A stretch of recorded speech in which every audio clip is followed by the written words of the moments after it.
Mesdames, mesdemoiselles et messieurs, bonjour, bonsoir. Samedi 17 mars 2018, une journée pas comme les autres. Chose promise, chose due, Honoré Ngbanda Zamboko Atumba, le président national de l'APARECO, est chargé du pilotage stratégique du CNRC, le Conseil national de la résistance congolaise, en face à face aujourd'hui avec la presse quinoise. Ce soir, dans un entretien tout à fait exceptionnel et sans tabou, l'entretien que vous êtes en train de suivre sur vos différentes plateformes de communication, notamment sur les médias quinois, les réseaux sociaux, les chaînes et radios de télévision, des médias patriotiques.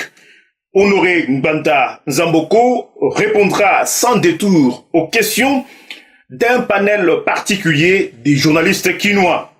Ce face-à-face sera bien sûr ancré sur les grandes questions d'actualité, notamment la position de l'APARECO face aux actions organisées par le CLC, le Comité laïque de coordination et autres en RDC et dans la diaspora, les mesures ou les 7 mesures de la résistance congolaise pour mettre fin à l'occupation de notre pays, comment réussir le soulèvement populaire en RDC, les raisons pour lesquelles la résistance congolaise s'oppose catégoriquement à la participation des Congolais dans le processus électoral organisé dans le contexte actuel. Beaucoup de questions, mais avant d'en arriver là, je vais vous présenter le panel des journalistes quinois. Ce soir, sur le plateau virtuel, nous avons Edi Kabeya de Média Canal Congo TV, Nancy Ileka et de Émission Lingala Facile, Yannick Nzuki, Info Lingala, Sylvie Ndaya, Canal Kin TV, Pyrrhus Pembele, Canal Kin TV, Gisèle Etoko, Canal Congo TV et enfin Félix Ziola. Mais avant de leur passer la parole, je me retourne du côté de notre invité de ce soir, Honoré Ngbanda Zamboko Atumba, qui nous a déjà rejoint sur ce plateau virtuel. Monsieur Honoré Ngbanda Zamboko Atumba, bonjour et comment vous vous portez? Bonjour Grégoire, je me porte très bien. Je bénis Dieu pour l'occasion qu'il m'est donnée de échanger avec nos frères journalistes à l'intérieur du pays que je salue tous et je leur exprime toute ma sympathie pour les conditions difficiles dans lesquelles ils travaillent au pays. Je sais que accepter de prendre l'initiative de m'inviter à avoir l'échange avec eux pour poser des questions n'est pas aussi facile dans les circonstances politiques de notre pays qui est complètement occupé et sous la violence. Je les encourage et je les félicite pour cette initiative et je me tiens à leur disposition pour répondre à toutes leurs questions sans tabou. Ils peuvent me poser toutes les questions qu'ils veulent, mais concernant notre pays, le combat que nous menons, et je suis à leur disposition pour leur donner satisfaction. Merci beaucoup, je vous remets la parole. Merci beaucoup, Monsieur Honoré Ngbanda. Donc, sans plus tarder ou abuser de votre temps, je vais passer la parole au premier intervenant et vous vous rendrez bien compte que cet entretien sera bilingue. C'est que certaines questions seront posées en français et d'autres en lingala. Le premier intervenant, c'est bel et bien Edi Kabeya de Média Canal Congo. Edi, une brève présentation, vous avez la parole. Edi Kabeya, journaliste de la République démocratique du Congo. Monsieur Honoré Ngbanda, comment va la République démocratique du Congo? À cette question, je répondrai que la République démocratique du Congo est malade. Tout est au rabais. La situation politique, économique, sociale. Vous, en tant que le résistant de la diaspora, quel rôle avez-vous à jouer face à cette situation chaotique du pays qui n'augure pas de perspectives intéressantes quant à la bonne marche de la République démocratique du Congo? Faudra-t-il faire un état des lieux par rapport à la situation politique, bien sûr, mais pour quelle finalité? Parce que vous êtes là pour mener des actions en vue de contrecarrer les pouvoirs face à cette situation. Mais ce que vous faites a quel impact visible à la population et aux yeux de la communauté internationale? Car Mahatma Gandhi a dit, lorsqu'un individu prend conscience que les lois qui régissent sa société sont injustes et arbitraires, il a le droit de se révolter. Mais vous, face à la situation du pays, qu'est-ce que vous êtes en train de faire pour faire sortir la République démocratique du Congo de cette situation? Je dis et je vous remercie. Merci beaucoup, mon frère Edi Kabea, pour votre question. J'ai eu beaucoup de difficultés à comprendre le cheminement de votre pensée, mais j'ai cru comprendre quand même que l'essentiel, c'est que vous demandez qu'est-ce que je fais face à la situation dangereuse de notre pays. Je résume ainsi la question et je vous dis tout de suite que ce que je fais, c'est ce que a fait l'homme que vous venez de citer, Mahatma Gandhi, quand il a compris que son pays était complètement occupé en danger. Il s'est levé et il a fait lever ses concitoyens pour leur faire prendre conscience de la situation de leur pays pour qu'ils puissent se lever tous pour se libérer. Effectivement, parce que quand vous me demandez qu'est-ce que je fais pour mon pays, je vais essayer d'être assez concis dans mes réponses parce que vous êtes nombreux tels qu'on vient de me les présenter. Moi, j'ai commencé par faire le diagnostic du pays. Et mon diagnostic n'est pas arrivé à votre conclusion parce que vous me parlez de la crise économique et sociale. Non, ma conclusion va plus loin. La situation est beaucoup plus grave que ce que vous présentez. Pour moi, la situation, c'est que le pays est face à 3 paradigmes fondamentaux qui sont très graves pour l'avenir du pays. Il s'agit de l'occupation, de la balkanisation et du pillage systématique qui conduisent à la mise à mort de l'État congolais en tant qu'État, de la République démocratique du Congo en tant qu'État. Et c'est ça. Donc face à cette situation, si vous avez suivi mes démarches, eh bien, mes démarches ont eu 3 étapes. La première étape, ça a été l'information. J'ai dû informer mon peuple.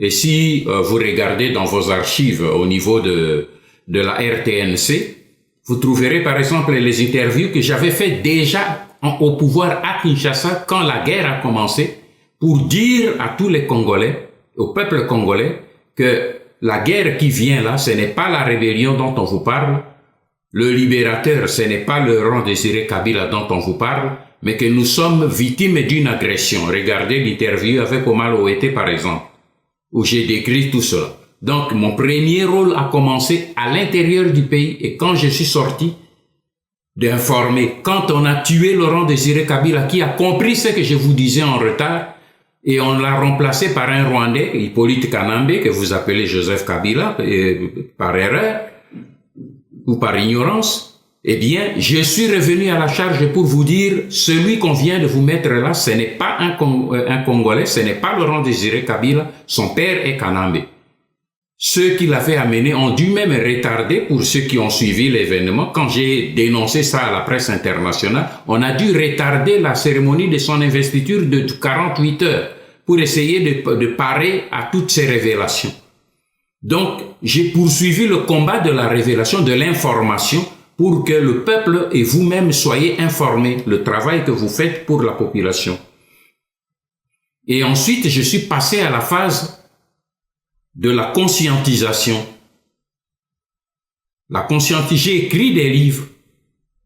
J'ai écrit un livre, Crime organisé, dans lequel je vous ai révélé tout le complot qui a été ourdi depuis le début jusqu'à aujourd'hui, pour que vous soyez armés, vous preniez conscience de cette situation. Et aujourd'hui, je suis arrivé à la phase de la mobilisation du peuple congolais pour que nous puissions bouter l'ennemi qui est venu dehors. On n'a pas pris conscience à temps. Le processus de l'occupation et de la balkanisation a pris de l'avance, mais aujourd'hui, le peuple qui a été informé, qui a été conscientisé, commence à se mettre debout. Et je dis, maintenant nous poussons pour que ce peuple debout puisse passer à l'action. Voici brièvement ce que je suis en train de faire à l'extérieur. Je vous remercie. Je crois que nous aurons l'occasion d'aller en profondeur avec d'autres questions qui vont venir.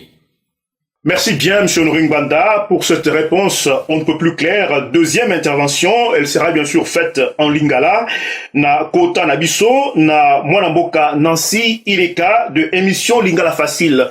Nancy Malobombo Canal. Nancy Ileka, journaliste à Canal Congo Télévision, la République démocratique du Congo. Ndeko Honoré Mwanda, Tuntoyeba, conférence Oyoko organisée le Lona Pokwa. Et cette conférence est prévue il y a une semaine, ce qui est en haut. Wan ezaki reporté au lobby que sécurité n'est ezaki garantie. Si ko lelo on dit sous ko sa conférence wana. Est-ce que mbala oyo au résoudre problème tellement ba sécurité na yo. Et puis deuxièmement, tunto yeba bino ba résident ya diaspora kuna na mboka bapaya. Boza ko boya ba marche nyonso oyo ezala organisé na Congo. Ezala organisé par comité laïque de coordination. Ezala organisé par rassemblement. Ezala organisé par opposants ndenge na ndenge. Bino boza toujours contre ba manifestation wana. Yebisa biso nano. Okoma opposant pona era mobutu ozaka mutu ya majorité. Yebisa biso bozo boya bolingi peuple a retrouver liberté na été peuple azala malamu te ou bien ndenge ni. Merci mingi. Mama Nancy Ileka, pona motuna na yo. Mama ko oye tali sécurité na ngai na ko tokobungisa ngonga mingi te. Personne na ngai ezali ngai moko na yebi ndenge nazokamata ba précaution ko ya komibatela. Toze tumba ya bana mibali. Et question ezali importante ezali otuni pona ba marche. Mama leki na ngai mwana na ngai. Biso na diaspora tozo boya marche te. Tikana limbola bino moke na place wana. Biso na diaspora toze ko boya marche te. Marche biso na libanda tozali ko benga to bonga mapona ko sala marche. Marche o biso tozo ko benga ezali problème ezali nde pona ko yeba. Oze ko tambola pona nini? Ozali ko kende ko sala nini? Pe obongami ndenge nini? Tala esika to keseni biso na bino nde yango wana. Ozei mamate leki na ngai. Soki mwana na yo abimi na lopango. Okotuna yo okei wapi. Okei kosala nini. Po motu po asala likambo il faut un objectif oyo alingi kosala. Me ba marche yo bazo telemisa bino. O bazo kotambwisa bino mbala na mbala. Ba marche wana bato bato tambwisa bino bazo meme bino po tokende o élection. Tokende nini o accord ya Saint-Sylvestre. Tala esika biso na bino tozo yokana te yango wana. Po ba accord oyo ya kokende kotambola pona ba élection. Mama na ngai. Oyebi ke ba élection wana ba memi bino bosala yango mbala na mbala. Me bino nde tango boze ko sala ba élection wana boze ko pesa légitimité na ba paya oyo ba ye ko occuper mboka na biso ko détruire mboka na biso ko violer bino ba mama ko violer bana na biso ko buma pe ko luka ko détruire po ba kamata nkita na mboka na biso ekende bana na biso bakufa eleko bino bozo sala ba élection bozo pesa nde bango légitimité wana pa mbato yo ya libanda soko munguna ye akamati mboka na yo ajipi yango afandeli yango epai ya bapaya na poto bango bazwaki situation wana na 1940 tango bayaki ko occuper mboka na bango bakendeki na élection avec Allemagne ya Adolf Hitler te bakamataki basanganaki bango nyonso mokili mobimba bango bazaki na chance mokili mobimba ezaki pona bango po batelemela Hitler biso lokwa mokili mobimba eze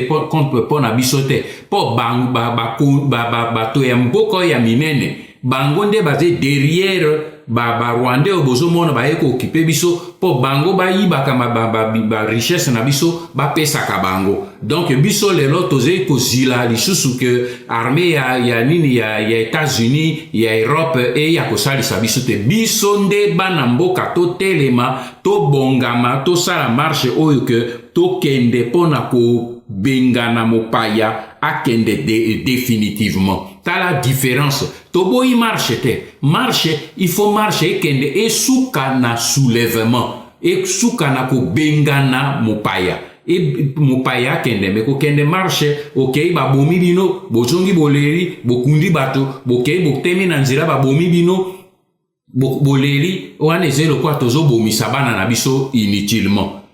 Donc voilà pourquoi toze koloba que marche obino bozo sala eze na ba erreur rebele. Oyebi mama biloko nyonso na mokili moto ya mayele so lingi ko sala, il faut obonga ma o sala plan. Omoni ba marche o mingi bazo sala bino. Eze lo kwa ba amateur.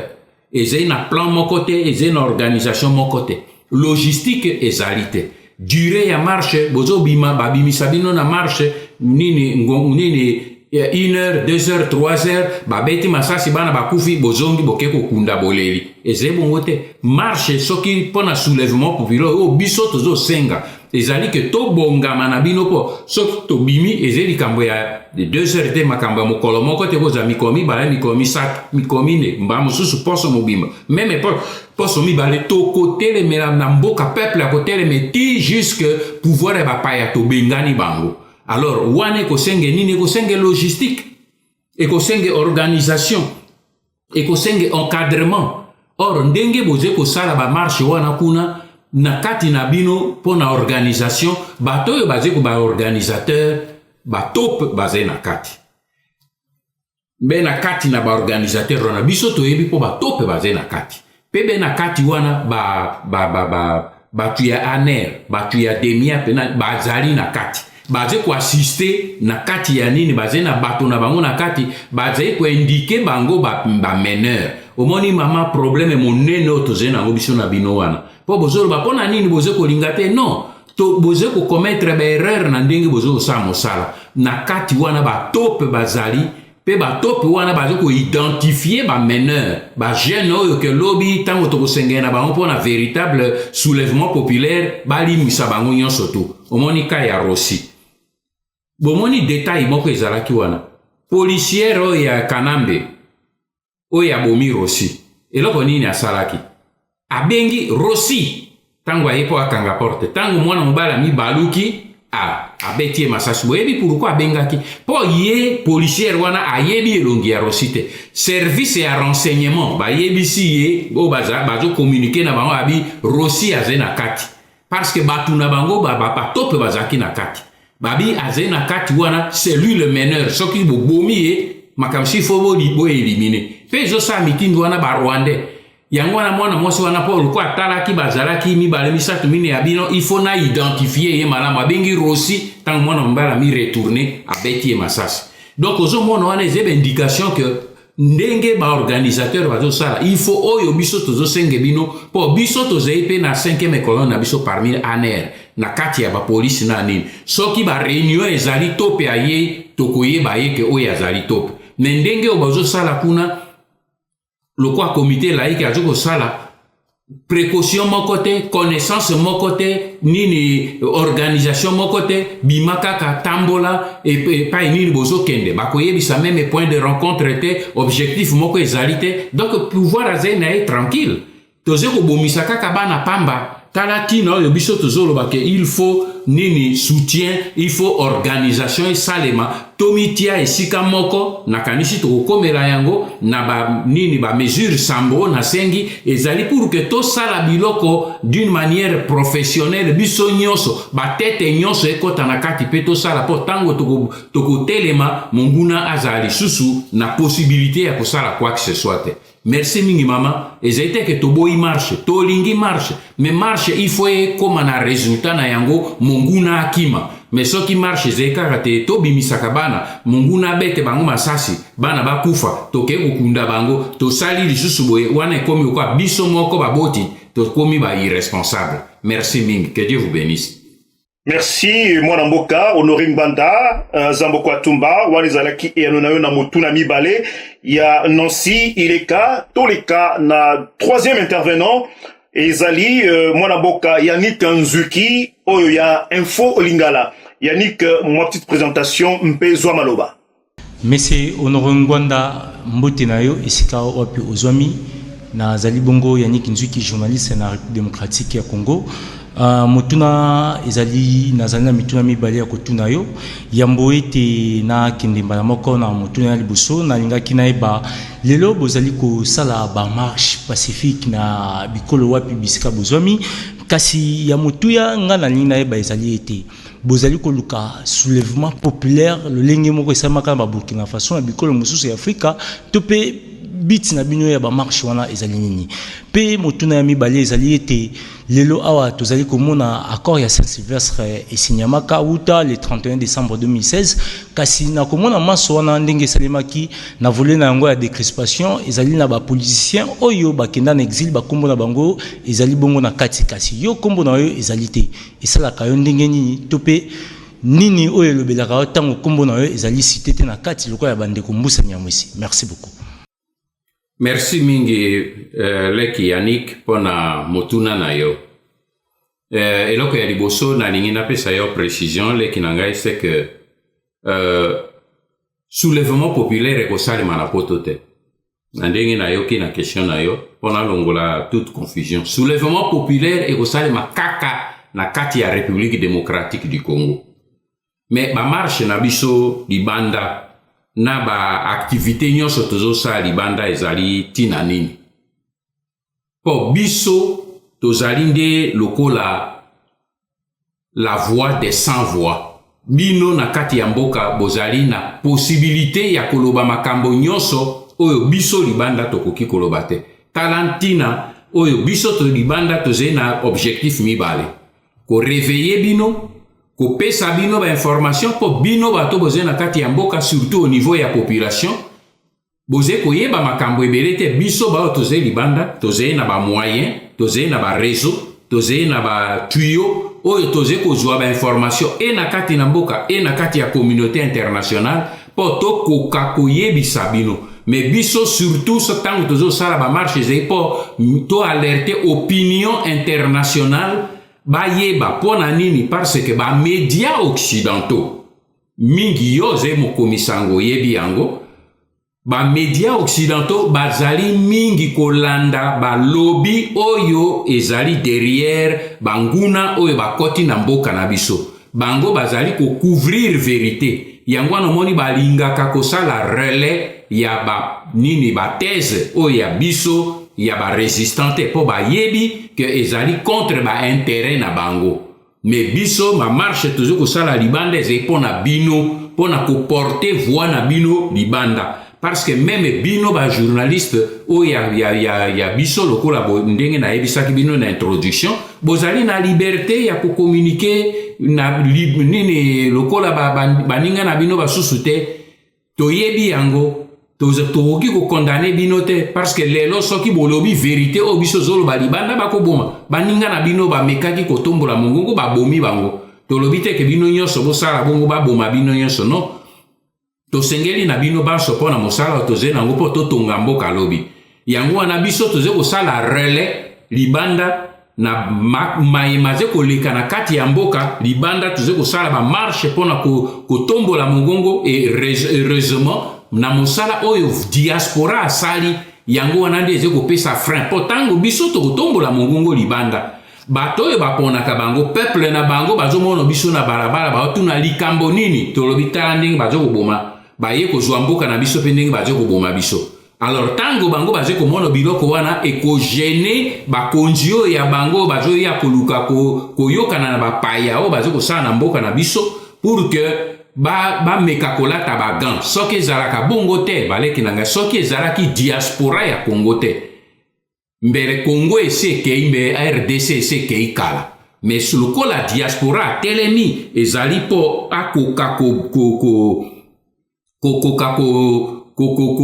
alerter opinion internationale alors otuni ngai olobi est-ce que soulèvement oyo tozali kosala pardon, est-ce que tolingi kosala yango ndenge esalemaki na mikili ya libanda lokwa na ba Burkina Faso na koloba na yo ke tolingi tosala yango mingi ndenge esalemaki na Egypte. Omoni ndenge lekaki na Egypte na kamati yango po ezei ko ressembler plus na oyo schéma oyo ezei ko oyo biso ze ko lukepa na biso. Ba jeunesse ya mboka ya Egypte tango bandeko na bango na diaspora na ba baze na kati ya mboka ba bongisi ti mokolo ba déclencher soulèvement bakende ki wapi bake ko kanga parlement nini présidence ya république ba zingi yango. Omoni eloko na lobaki na répondaki na mama tout à l'heure que marche il faut un objectif. Bango bazaki un objectif ba kei ba occuper résidence ba occuper ba rond-point stratégique pour na ko paralyser mboka ba mesure ezali na kati ya ba mesure na sengaki ona sengi bino toko solo la yango. Alors nyonso wana omoni esika bano Egypte babimaki esika babimaki pona 1 heure te bolandaki bango esalaki plus de 10 jours 10 jours wana bazalaki bokanisaki ke bazaki kolia te. Donc il fallait une infrastructure bato bazo lamba biloko bazo kende kotikela bango biloko kuna na front esika bazali parce que wana ekomaki front. Et puis un autre facteur oyo eze kokota na kati ya vision ya soulèvement populaire na biso monaki nini esika bamoni résistance na bango sei mikolo moko mibale misato meme mikili ya poto ba États-Unis na nini babandaki ko changer position elekaki même chose na Tunisie azaki nani Ben Ali azalaki supporté par la France. Burkina Faso mokonzi ya Burkina azalaki supporté par la France. Mais tango ba moni peuple akiti na nzela pe résistance ya peuple ye makasi bango moko babandi ko changer position na bango tala eloko to ekweko salema epai na biso pe yango wana tango bango bakomono position na peuple na biso na kati ya bozei na résistance eze bobimi 1 heure 2 heures babomi bakeko boko kunda batute mais résistance botelemi et troisième facteur o ezali très important na kati ya schéma na biso ezali jonction avec l'armée appui ya armée ya police na ba service tango na Egypte bato esalaki 3 4 5 6 jours ba officier supérieur ba ye ko rejoindre opinion populaire pe ba balukeli Moubarak. Tala processus oyo ya soulèvement populaire ezalaka nde bongo ezalaka te ke otola taka chapelet ebolo bana bango eloko te baze bandeko na bino nini tokei totamboli point de jonction te objectif ya ko occuper te eloko ya kosala te esili bozongi ndako mais soki même eloko bandeko na biso ba catholique bazobima supposons que bato baze na ba Rwanda baze na pouvoir o ya régime ya occupation ba réagir te batiki bango batambola mais résultat ekozala nini babimi l'église bakiti na chapelet na nzela batamboliti bayebisi pe bango point de départ te différent nini église esali basali même marche bazali même na point de jonction te ke tokende okutana ta na stade tokutana nini boye te bato na bato bazolongani kaka na kati na église baye bazongi na église et après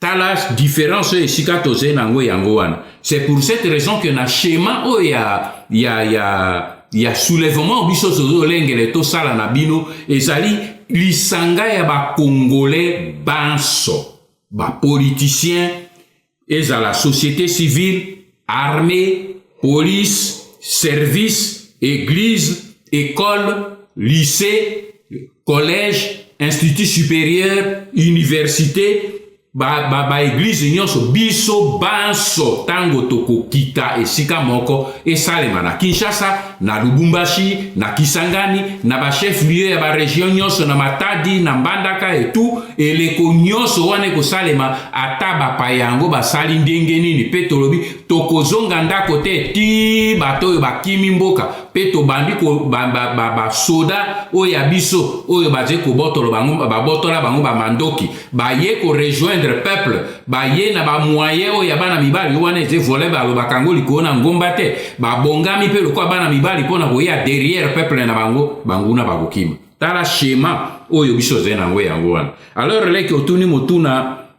na yo ya suka olobi kombo na ngai ezalaka na kati ya ba réfugié politique oyo babima libanda loko bambusa nyamwisi mpona kozonga na mboka te leki na ngai nga aza kuna te bango mpe bayebi nga naza kuna te naza opposant te naoki na baquestion bozosala confusion mingi ya okoma opposant ozalaka majorité ntango mboka ezali occupé il n'y a pas de majorité il n'y a pas d'opposition eza te ezali kaka makambo mibale il y a le pouvoir d'occupation et la résistance patriotique biteni mibale tous les congolais oyo bazali bapatriote bazali na kati ya résistance ngai nakoki koya kosolola na bango te baoyo bazosolola na bango eze bato bareconnaître bapaya oyo baye na mboka na biso comme bakonzi na bango c'est leur problème lobi histoire ekojuge biso na bango nzela moko tokotala banani bazalaki na raison banani bazalaki na tort lelo oyo biso tokopase temps na badébat inutile te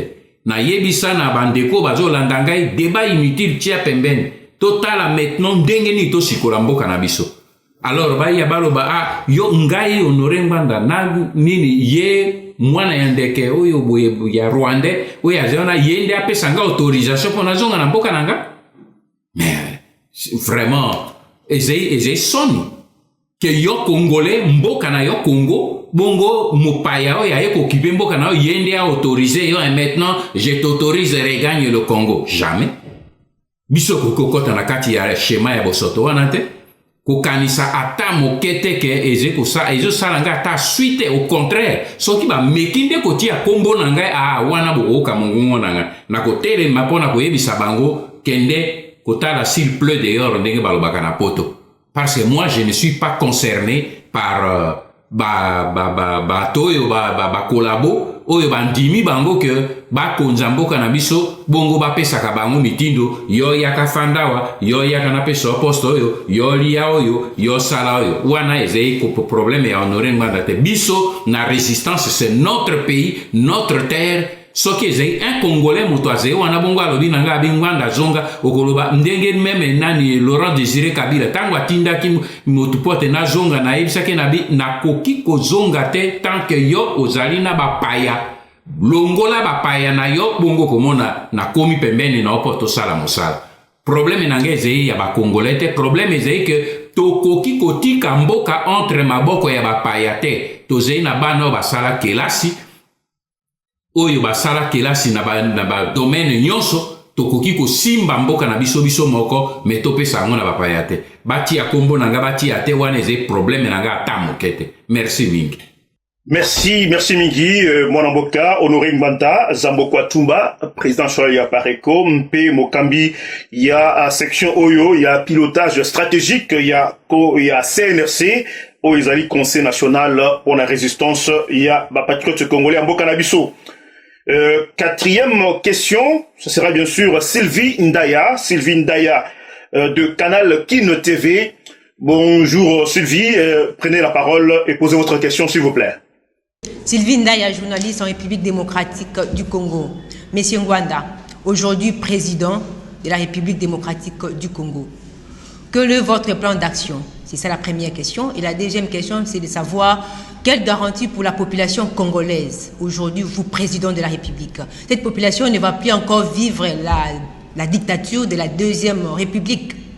Justement, ce sont là mes deux questions que j'avais à vous poser, monsieur Ngwanda. Merci, maman Sylvie Ndaya, pour votre question. Ma fille, j'aimerais d'abord vous donner une précision. Le but de mon combat, ce n'est pas le pouvoir. Je viens de vous signaler, on m'a proposé maintes fois le pouvoir. Le but de mon combat, c'est pas le pouvoir. Mon but de mon combat, c'est de sauver notre cher pays, la République démocratique du Congo, qui est en passe de dislocation, balkanisation. C'est ça qui est ma préoccupation, ma fille. Donc aujourd'hui, vous me demandez, président de la République, quel serait mon plan d'action. C'est vrai, vous avez raison d'exiger ça de toute personne qui vous dirige, qui prétend vous diriger ou qui prétend diriger le peuple congolais. En tant que responsable, en tant que conducteur d'hommes, j'ai un plan pour ce pays, surtout dans la situation actuelle. Je crois que vous n'êtes pas sans savoir que j'ai écrit au moins 3 livres sur la situation de mon pays depuis la crise qui a éclaté en 1997. Donc, pour moi, j'ai 6 priorités. Demain, quand nous aurons libéré le pays, après avoir libéré le pays, moi, j'ai 6 priorités. Les 6 priorités devant moi sont les suivantes. La première chose, c'est de restaurer l'intégrité nationale. Intégrité nationale, parce que c'est de ça que nous souffrons aujourd'hui. Et pour restaurer l'intégrité nationale, la priorité, c'est d'avoir une armée forte et dissuasive. Pour que plus jamais, demain et dans l'avenir, c'est ce que nous devons léguer à notre jeunesse. Une armée forte et dissuasive. Parce que nous sommes entourés de 9 voisins qui aujourd'hui entrent et sortent de notre pays comme dans le jardin botanique. Aujourd'hui, nos terres sont prises. Les gens entrent, nos richesses sont pillées. Alors, il faut une armée forte pour que plus jamais un de nos 9 voisins n'ose mettre pied sur notre territoire. On peut aimer Mobutu ou pas, mais c'était sa priorité. Depuis qu'il avait réunifié le pays qui était balkanisé en 1964, depuis qu'il avait réunifié le pays, la première chose qu'il avait faite, c'est de faire en sorte que ce pays soit stable et intègre, c'est-à-dire l'intégrité territoriale. Et à chaque fois que le pays avait été attaqué, il était lui-même au front. Vous n'étiez peut-être pas né, vous ne connaissez pas ces histoires. On a retenu son mauvais côté. Mais il y a ce côté-là qui est la priorité qui fait qu'on ne peut pas jouer avec un pays. Aujourd'hui, vous voyez par exemple, au moment où nous parlons, la Corée du Nord avec les États-Unis, les États-Unis viennent d'accepter de rencontrer la Corée du Nord en dialogue. Vous savez pourquoi? Parce que la Corée du Nord a lancé a fait des essais nucléaires capables maintenant d'atteindre les États-Unis. On ne craint que celui qui est fort. Donc c'est ça ma première priorité. La deuxième priorité, c'est l'éducation nationale. Parce que sans la jeunesse, il n'y a pas d'avenir pour un pays. Et aujourd'hui, notre jeunesse a été complètement détruite sur le plan de l'éducation. Et il y a aujourd'hui, vous qui êtes, moi qui suis à l'extérieur, qui voyage, qui rencontre, qui compare, il y a, maman, un écart immense qui m'inquiète personnellement entre le niveau d'éducation de notre jeunesse à Kinshasa et le monde. Même en Afrique, même le petit Rwanda qui nous occupe là, avec nos richesses, tous leurs enfants sont équipés d'ordinateurs. Chez nous, est-ce que les enfants voient ce que c'est que l'ordinateur? C'est pour cette raison que le budget de l'État, ce sera l'armée. Deuxième budget, ce sera l'éducation nationale. Il y a le troisième point, c'est le plan social. L'eau, l'électricité, le soin de santé, l'hygiène, la nourriture, le transport en commun, le logement, bref, donc tout ce qui concerne le bien-être social doit être restauré et réhabilité pour que le Congolais ait un niveau de vie tant soit peu acceptable. Quatrièmement, c'est la restauration des infrastructures routières, ferroviaires, navales et aériennes, parce que notre pays est un sous-continent. Nous ne pouvons pas le développer sans l'infrastructure de transport, de route. des ponts, des rails, des aéroports. Nous devons restaurer tout cela et cela permettra de relancer en fait l'agriculture parce qu'on ne peut pas produire et évacuer les produits si les routes ne sont pas réparées. C'est pour ça qu'en troisième lieu, d'abord les routes, quatrième lieu les routes, et après, ce sera l'agriculture et l'élevage. Parce que nous ne devons pas simplement compter sur les mines et tout ça, non. Nous devons atteindre l'autosuffisance alimentaire. Ça, c'est mon objectif, c'est ma préoccupation. Il faut que nous, non seulement que nous atteignions l'autosuffisance alimentaire, mais que nous soyons capables de nourrir nos voisins et l'Afrique et pourquoi pas le reste du monde. Nous en sommes capables parce que nous en avons le potentiel. Excusez-moi. Enfin, c'est la relance, comme sixième et dernier point, c'est la relance des PME, des petites et moyennes entreprises, des PME congolaises. Parce qu'aujourd'hui, toute la petite et moyenne entreprise est entre les mains des Libanais, des Indiens, des Chinois. Même le beignet dans le marché, le Chinois est en train de vendre le beignet. Non, c'est inacceptable. Alors, l'emploi, c'est nul. Aujourd'hui, les statistiques montrent que sur 10, il y a 9 jeunes qui sont au chômage. Il faut renverser cette situation. Donc, aujourd'hui, ce n'est pas le temps de présenter mon programme, mais ici, vous m'avez posé la question, je vous réponds à brûle-pourpoint que, pour moi, ce sont ces 6 priorités-là. Et ces 6 priorités, on n'attendra pas que l'un soit atteint pour que l'autre soit, l'une soit atteinte pour qu'on commence l'autre. Non, les 6 priorités devront démarrer au même moment. On ne devra pas attendre que l'armée soit là pour qu'on commence à attaquer le problème des soins de santé, de l'hygiène publique. Une grande ville de 12 millions d'habitants, il n'y a pas de service de voirie. On a vu l'hôpital qui a brûlé, il n'y a pas de service anti-incendie. Ça, ce sont des choses inacceptables. Mais nous devons le faire rapidement. C'est pour répondre à la question que vous avez posée. Enfin, vous m'avez dit, quelle est la garantie que je vous donne pour ne pas tomber à la dictature? Ma fille, je vous dis une chose. Il faut juger une personne par ce qu'il fait et pas par les préjugés. Juger la personne par ce qu'il fait. Certes, j'ai été un des hauts responsables dans la Deuxième République qui était une dictature, c'est vrai. Mais depuis que je suis sorti,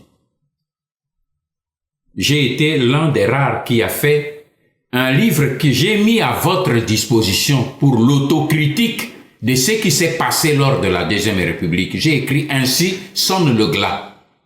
Ce livre a été même commercialisé dans la librairie de l'hôtel Intercontinental. Donc on ne me dira pas que non, ce livre, on l'a interdit. Non, on l'avait vendu. On l'avait commercialisé là. Et là, j'ai fait l'autocritique sévère de tout ce que nous avons fait. Ça se trouve là. Donc, en plus de cela, j'ai eu plusieurs offres. Si je voulais... Parce que la dictature, c'est quoi? C'est chercher le pouvoir pour soi-même. Si j'avais voulu chercher le pouvoir pour moi-même, j'aurais accepté toutes les offres qu'on m'a faites depuis longtemps. On m'a fait beaucoup d'offres, ma fille. On m'a demandé, on m'a offert le poste de vice-président de la République. On m'a offert le poste de premier ministre et le poste de premier ministre, de vice-premier ministre et ministre de la Défense et tout ça. On m'a envoyé des chèques sans provision, des chèques en blanc pour que je remplisse moi-même le montant que je veux pour rentrer au pays. Tout ça j'ai eu. Mais si j'ai rejeté tout cela, vous croyez que c'est pour que je libère le pays pour instaurer enfin la dictature après? Libérer le pays, c'est chercher la liberté du peuple congolais d'abord. Si je n'étais pas préoccupé par la liberté du peuple congolais, j'aurais accepté l'offre. Comme beaucoup de mes collègues qui étaient des mobutistes qui ont accepté l'offre, qui sont là. Ils s'en foutent pas mal de votre problème. Vous soyez libre ou pas, occupé ou pas, ce n'est pas un problème. Alors, c'est si tout cela, les risques, les sacrifices que je fais, parce que tout se sacrifier, refuser tout cela, c'est un sacrifice. Je risque ma vie. Dernièrement, ces gens sont entrés dans ma résidence à Paris pour chercher de me tuer à cause du combat que je mène. Ils ont fui lorsque un de mes enfants qui revenait la nuit pénétrait, ouvrait le portique du jardin. Ils ont fui, ils ont escaladé les murs, ils ont laissé une hache sous le matelas du lit où ils croyaient que j'étais là, alors qu'il n'y avait personne dans cette chambre. La police française a été appelée la nuit par mon épouse pour faire... Je vous dis tout cela pour vous dire, j'aurais pu céder, mais si j'accepte de courir tous ces risques-là, vous croyez que c'est pour simplement venir prendre le pouvoir pour moi, pour que je sois dictateur comme non? Alors si tout cela ne vous donne pas de garantie sur la sincérité des objectifs que je poursuis, je n'ai pas d'autre. C'est à vous maintenant d'estimer si je suis sincère dans ce que j'ai fait, mais je crois qu'après 20 ans, au moment où les autres ont cédé, moi je n'ai pas cédé. Après 20 ans, au moment où des menaces pour me tuer augmentent, je n'ai pas cédé. Je crois que ces preuves-là devaient être suffisantes pour dire, même si vous ne croyez pas à ce que je suis, croyez au moins à ce que je suis en train de vous dire et de ce que je suis en train de faire pour qu'ensemble nous puissions libérer notre pays. Merci beaucoup. Merci beaucoup, Monsieur Noringbanda, pour qu'ensemble nous puissions libérer notre pays. Cette fois-ci, nous allons passer la parole à Pyrrhus Pembele, Canal Kin TV, Oyo Akotuna Mutuna Naye, na Lokota na biso ya Lingala. Pyrrhus, ozali na maloba. Mbote na yo mwana mboka Honoré Ngwanda. Pyrrhus Pembele, journaliste na Congo démocratique. Nga naza ko poser une question, étant que journaliste, pe étant que mwana mboka. Nga na viva époque yo ozalaka awa na Kinshasa. Makambo nyonso ko sala malelo oyo eza makambo esala maka na etango na yo. Ba marche ko kanga bato, ko beta bato ezala na époque na yo. Ba pesa yo kombo awa na Congo démocratique Terminator. O kimamboka elongo na bato nyonso tango bakimaka tango afdele yaki. Lelo awa yo komi opposant. Assurance nini oyo zali na yango et que peuple oyo yo po nyokolaka na tango wana bazali sikoyo sima na yo. Po oza koloba makambo lokola ozali na confiance moko boye peuple bazali kondimela yo. Peuple oyo yo monisaka pe pasi lokola bato ozali ko combattre lelo. Yami bale na ngina yeba tina nini yo olingi kozonga mboka te. Alors que ndeko Kabila oyo bino boza ko condamner andima bato ebele oyo bakimaka elongo na yo. Apesa bango pe bisika ya kofanda pe apesa bango misala. Lokola bakengo wa dondo bazali awa mokolo wa pombo azali wa kengo wa dondo azali président ya Sénat. Ceux qui vacances ezali na sommet à l'état yé mutu akosala intérim yé mutu akokumba transition ezali eloko ya mokete basala ka epe eloko te atambola librement ba atundu bazali awa ba ndeko ndenge na lobaki ba ndeko msusu ebele bazali awa bazana ba poste ya pona nini yo lingi kozonga te yo esika ozali oyebi kosali kambu moko oya matata ya pasi yo kokoko zongela te to boni ba question na ngango. Merci mingi ndeko Pyrrhus Pembele pona mituna ebele oyo timbala moko. Leki nangai nako répondre yo na ba insinuation ya débat pona oyo eleka na mboka te. Po yo lobi ozalaki na mboka. Donc nazali ko supposer que na ebi âge oyo yo ozalaki na yango te tango ngai nazali na mboka. Mais nalingi simplement nde na répondre yo pona conception na yo ya vie à travers ma question yo posé ngai en tant qu'intellectuel. Po mituna na yo tuni nyonso tu epesi ngai nde mawa mingi pe parfois même un peu koseka ko olimbisa ngai eze mpona nani na litio te okocomprendre na baréponse na ningi kopesa yo. Nalingi na banda nano na point oyo yo oze kolo na baligion oze kosala. Tango ngai nazalaki na mboka, j'espère que otalaki ngai. Est-ce que omonaki ngai suki na ngai ezali kaka ndenge nazali boye? Est-ce que omoni elongi na ngai ezali kaka ndenge nazali? Nabimi na mboka yo moko lobi ça fait 21 ans oyo ngai nasi nabimi na mboka. Mais tango ngai nabimi na mboka, leki na ngai, j'ai été le premier, déjà 2 ans après, 2e année après, nabimi selaki bino ba jeune. Et les wana na ebite soko zaki kotanga na université Tony. Mais nabimi selaki bino na amené 98. Le livre critique, autocritique, oyo ya nyonso elekaki na 2e république. Pe na livre wana na talisi ba erreur, ba mbeba oyo tosali, ezala na niveau ya Mobutu, ezala na niveau ya ba collaborateur ya Mobutu, ezala na niveau ya peuple, ezala na niveau ya communauté internationale na talisi mbeba nyonso. Livre wana ti lelo ezali, menano nabimisi 3e édition, te nabimisi au moins 2 éditions pour tellement ezala qui demandé. Yo en tant qu'intellectuel, nakanisi nde yo ndo kokaki koloba o ya lokoma intellectuel lobi bon na makambo obino sali osala ki autocritique na yo tala makambo yo lobi na je d'accord te na nini boye. Mais comportement no ezali lokola na loba na ko tu na yo na nde plutôt une question. Toze koloba mingi makambo ya ba chrétien lokwa baze ko sala ba marche et tout ça. Est-ce que okoki kotangela ngai chrétien moko oyo aloba na basango to na ba évêque alobi na Bible nga na kotanga jamais ba épître ya Paul, parce que comme Paul avait tué les chrétiens, même s'il a écrit les épîtres, moi je ne lirai pas ces épîtres. Au kotanga nga chrétien moko a réagi ça comme cela, parce que tout homme oyo azali normal leki nanga ayebi que un homme o babengi un être humain évolue dans le temps.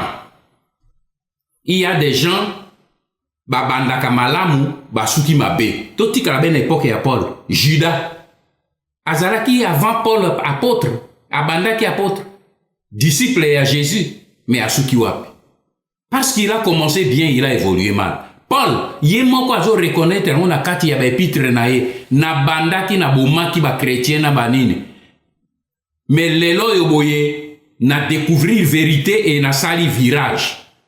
Et Paul a komeli biso makambo na Yesu koleka bato yo ba vivaka na Jésus. Yango no moni volume, soko tali volume, Paul a commis na Bible, soko zota la Bible komono la partie à Nouveau Testament presque la moitié ezali Paul. Donc okoboya kotanga epo lokola asalaki nini ba erreur na début, tout ce qui vient après ne compte pas. Lekinanga. Yo memaki mwana oyo azaki na 21 azaki na 1 an. Asubeli yo na nzoto.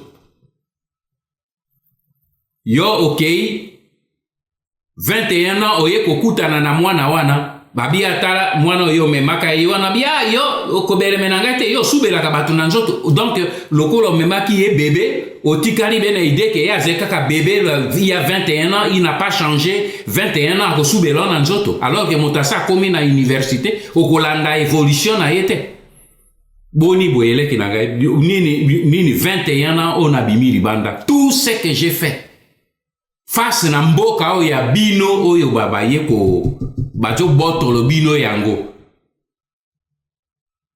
oyo na komi oyo na lobby et tout cela. Moi je m'attendais que na ba débat bo lobby non honoré manda ozalaki wa bosaki berer peut-être oui ozaki na déjà république mais tango bimi osali boy lobby boy mais awa na d'accord débat ya ba intellectuel ezalaka boy bongo osala ngaka débat ya bano ya balabala. Yo intellectuel journaliste au lieu que tout ça la débat nano évolution na boy nité loba maintenant otala c'est toujours l'homme, celui qui était là et celui qui est aujourd'hui c'est toujours Honoré Manda. Mais moi j'évolue dans le temps.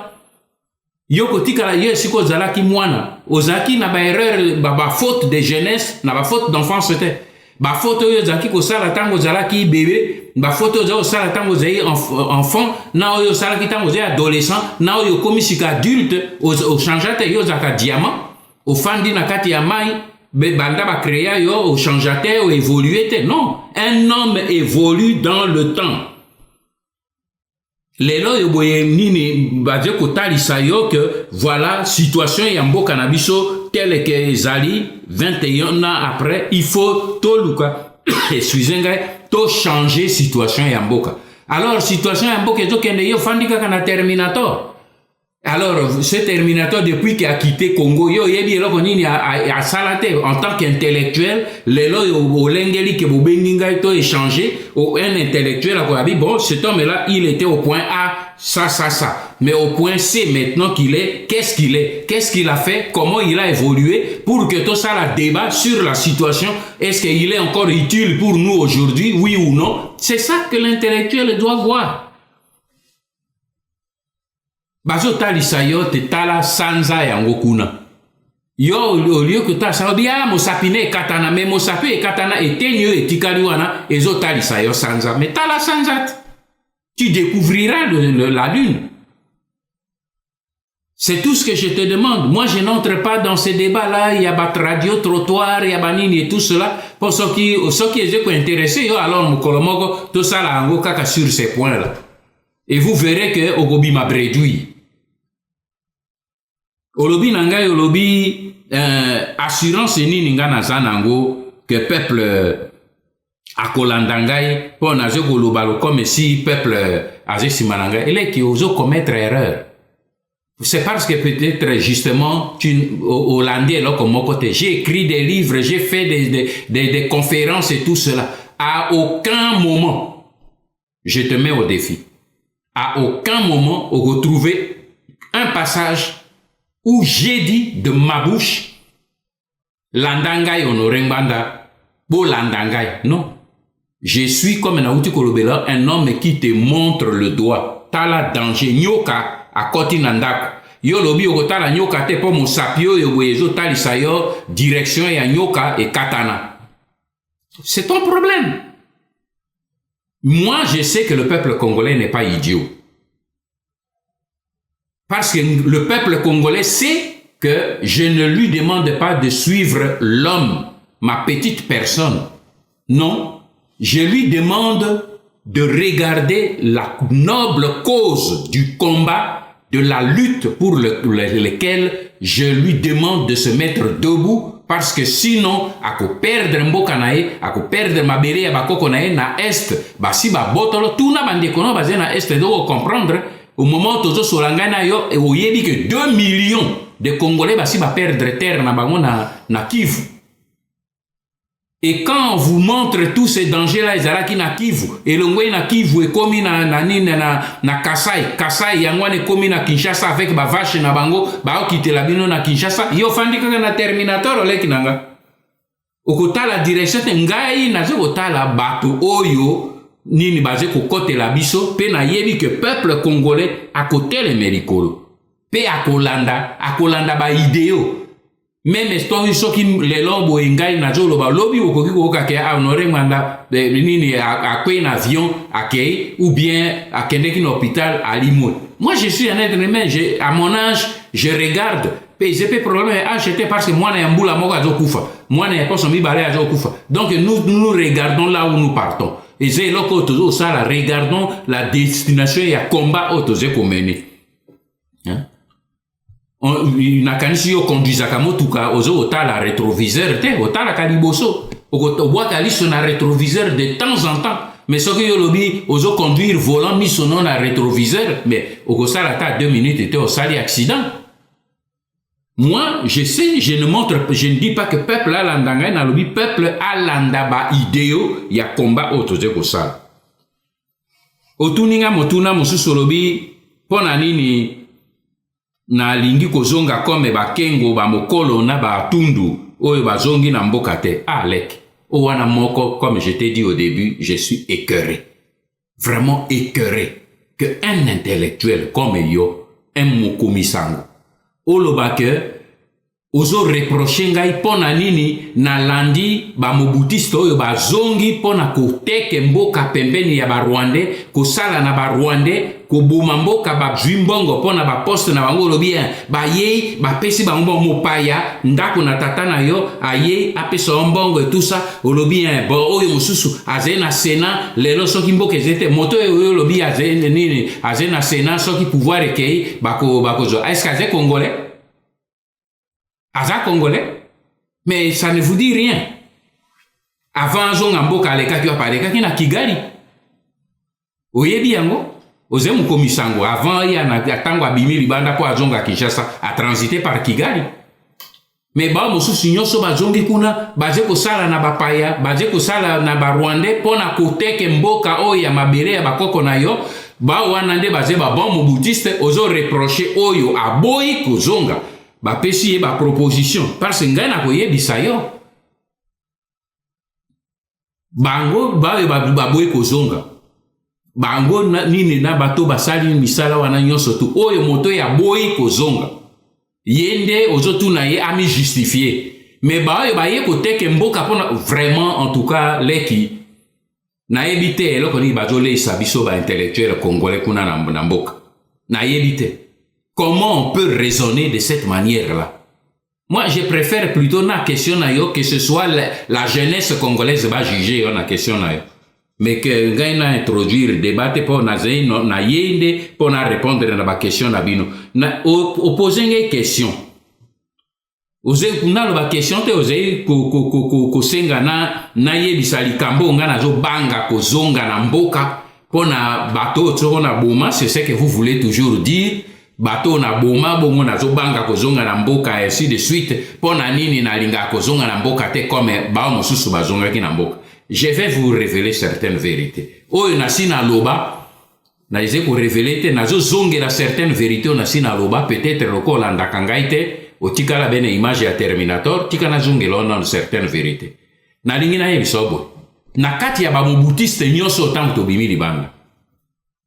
Le premier mobutiste Oyo, Laurent Désiré Kabila, pas le Rwandais Kanambe Ozenaï, Laurent Désiré Kabila, a senga ki ye azonga mboka. C'est moi. Et nazolo bango po na komi vantete, nazolo ba po na répondre yo, po batu mingi ba krigi, azo banga ozonga mboka, po a sala ba krimi, non, na lingi na répondre yo lelo clairement. Na bino kwa boze ba komisan. Na 1998, ngai na bimaki na 97, 98, Laurent Désiré Kabila atindaki motu aya komona ngai 2 fois na France pona kosenga na zonga na kende kosala na ye. Moto ya yaki azai na Kinshasa akufi nano te azai vivant. Azai un homme public, Célestin Kabuya Lumuna.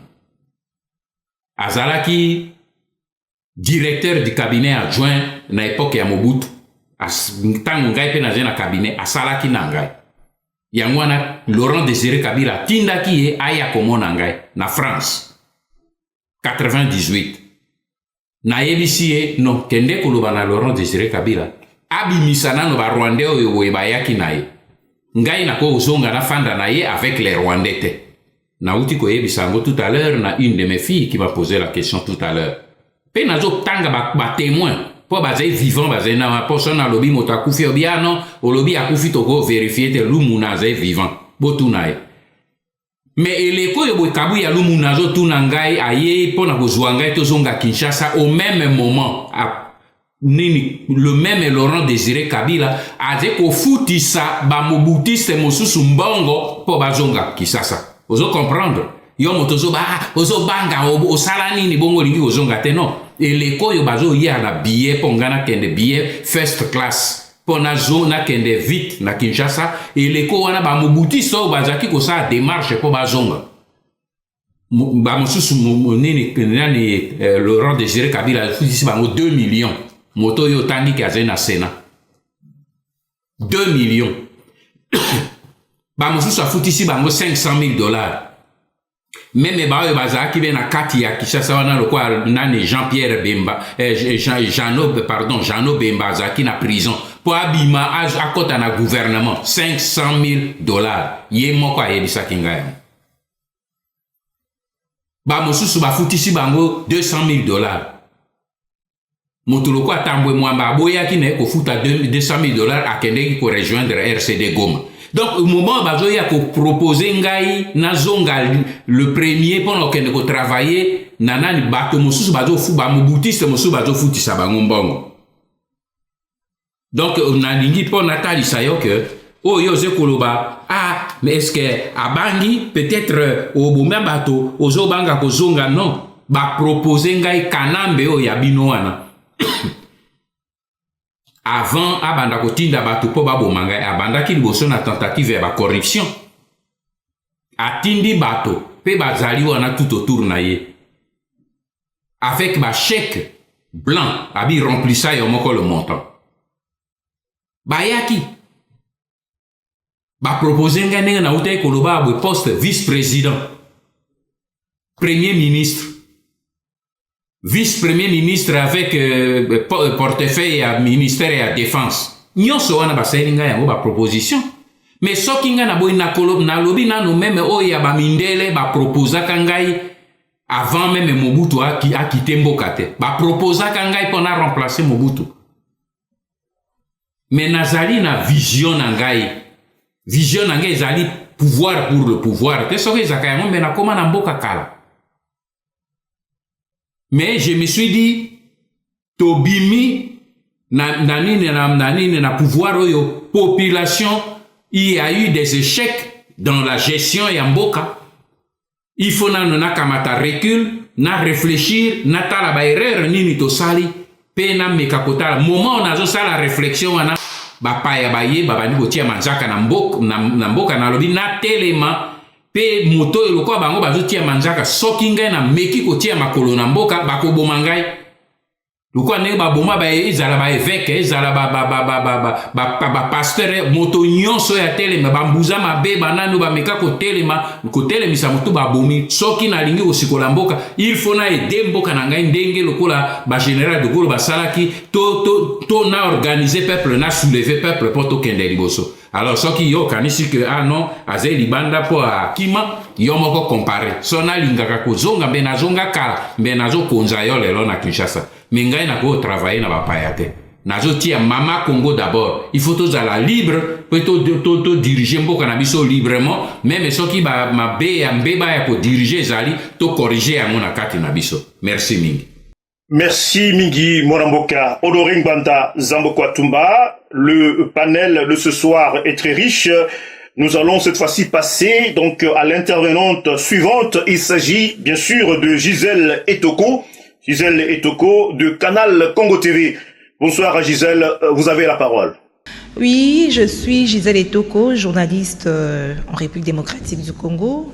Monsieur Honoré Ngwanda, ma première préoccupation est de savoir, en tout cas, on vous sent plus, moi personnellement, ça n'engage que moi, parce qu'il y a eu beaucoup d'événements dans les pays, notamment l'affaire des troupeaux de vaches, il y a eu la question de la loi électorale, la promulgation par le chef de l'État bien sûr, il y a eu également le dernier point de presse du chef de l'État.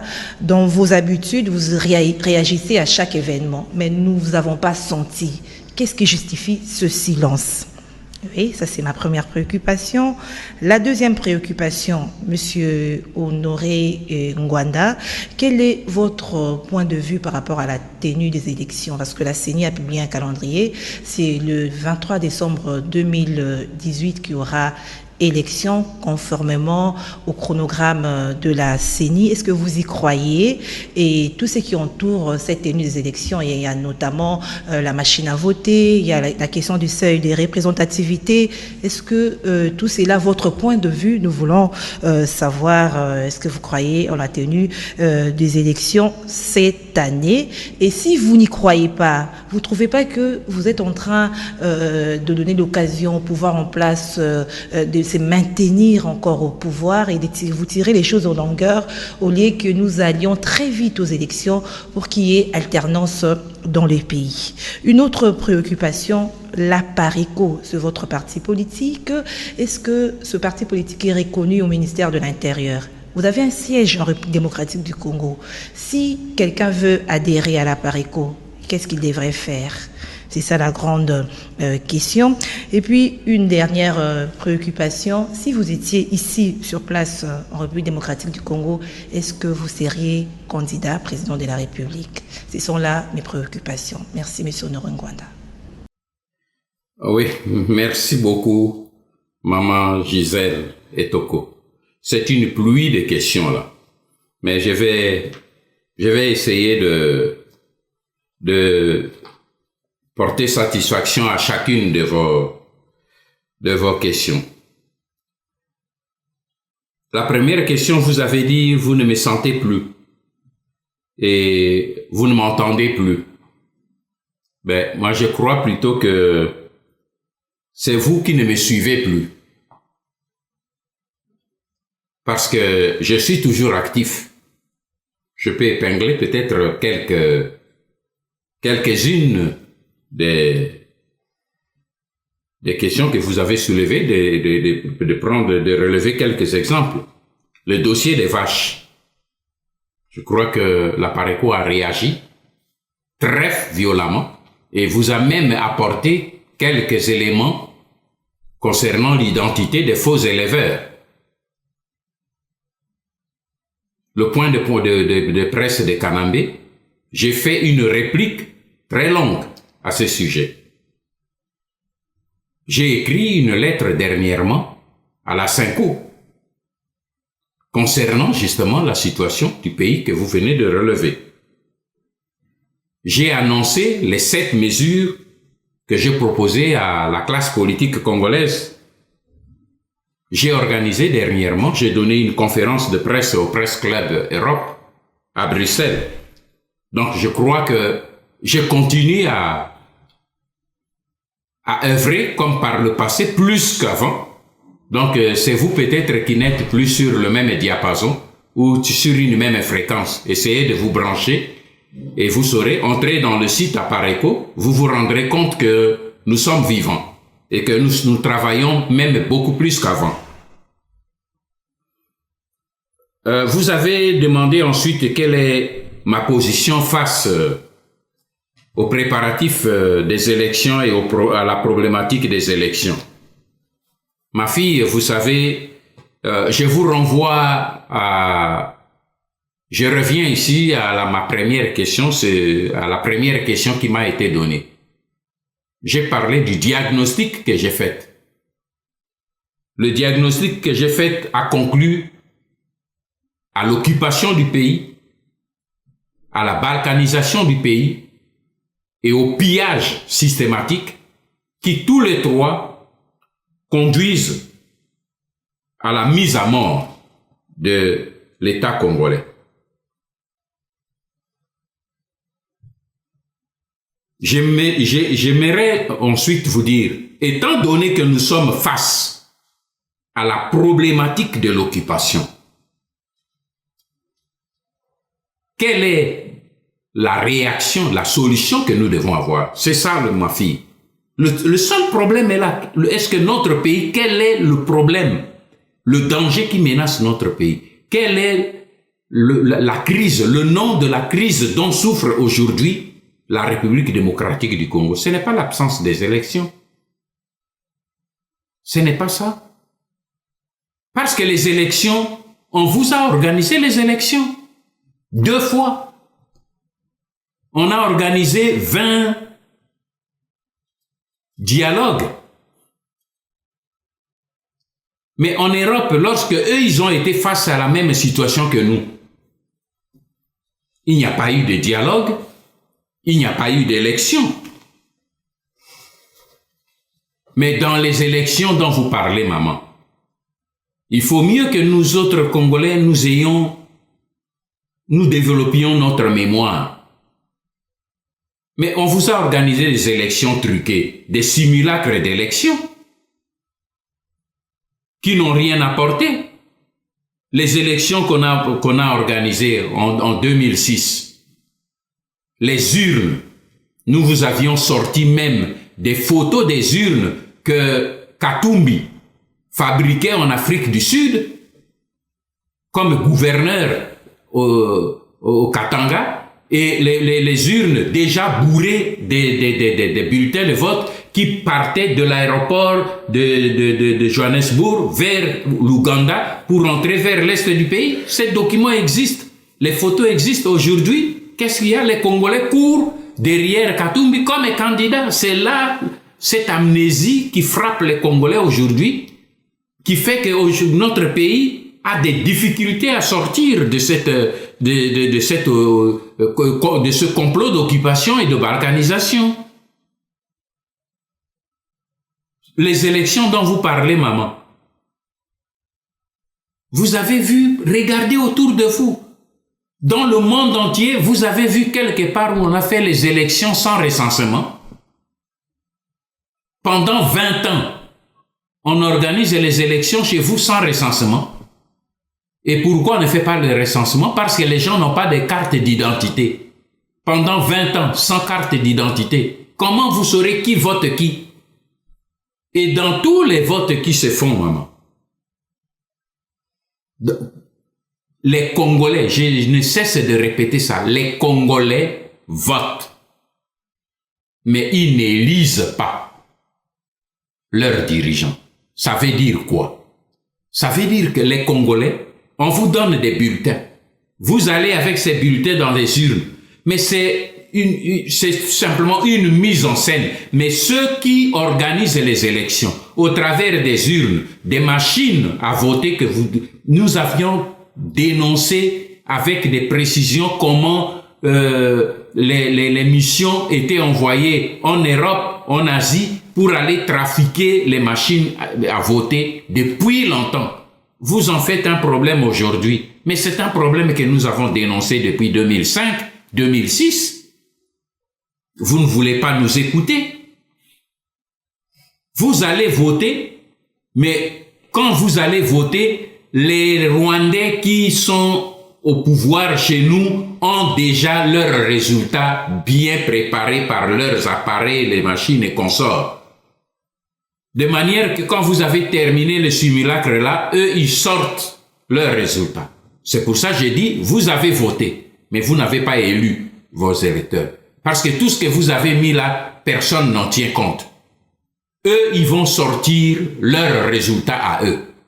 Vous avez entendu notre papa Étienne Tshisekedi, il a pleuré sur l'Imperium jusqu'à sa mort. Pourquoi? Parce que c'est lui qu'on avait voté, mais c'est pas lui qui a été élu. Alors, il faut qu'on en tire une leçon, ma fille. Tout cela a été sans résultat. Et c'est là que je vous ai dit les propos de Albert Einstein, le savant mathématicien et physicien allemand. Il a dit la folie, c'est de commettre chaque fois la même erreur et de s'attendre que vous allez avoir les résultats différents. Ma fille, vous entrez dans une pièce et on vous dit non, vous voyez ce mur-là, cette porte-là, quand vous entrez là, vous serez libre de l'autre côté. Et vous cognez contre la porte, ce n'est pas une porte, c'est une fausse porte, c'est une peinture. Vous vous êtes cogné la porte blessé, on a mis des sparadraps, vous êtes soigné et puis après vous revenez, vous cognez la même mur 4 fois, 5 fois. C'est ça que Einstein dit, vous êtes fou. C'est ce qui se passe chez nous au Congo. On vous dit, voici la porte de sortie, ce n'est pas la porte de sortie, c'est un piège. Vous êtes allé la première fois, la deuxième fois, la troisième fois, et vous remarquez que c'est le même piège, et vous voulez faire la même chose. Je vous ai entendu me poser la question, mais pour c'est le raccourci, mais quel est raccourci? Le raccourci vers l'enfer, vers le gouffre.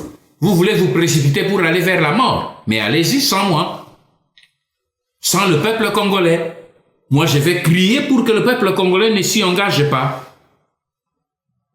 Voilà pourquoi j'insiste là-dessus. Vous m'avez posé une troisième question. Vous avez demandé si la PARECO était un parti politique.